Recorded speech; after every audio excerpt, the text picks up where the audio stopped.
सोलापूर जिल्ह्यातील बार्शी तालुक्यात असलेल्या फटाका कारखान्यात एकामागे एक झालेल्या भीषण स्फोटामुळे परिसर हादरला आहे।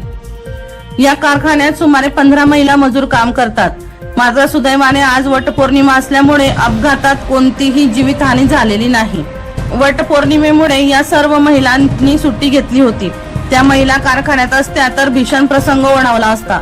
घटनेची माहिती मिळताच परिसरातील अग्निशमन दलाच्या गाड्या घटनास्थळी दाखल झाल्या। त्यांनी आगीवर नियंत्रण मिळवण्याचे प्रयत्न सुरू केले।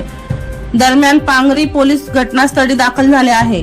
ते पुढील कारवाई करीत आहेत। फटाका कारखान्यात झालेल्या स्फोटात सुदैवाने कुठल्याही पद्धतीची जीवितहानी झाली नाही। मात्र कारखाना मालकाला मोठा आर्थिक फटका बसला आहे।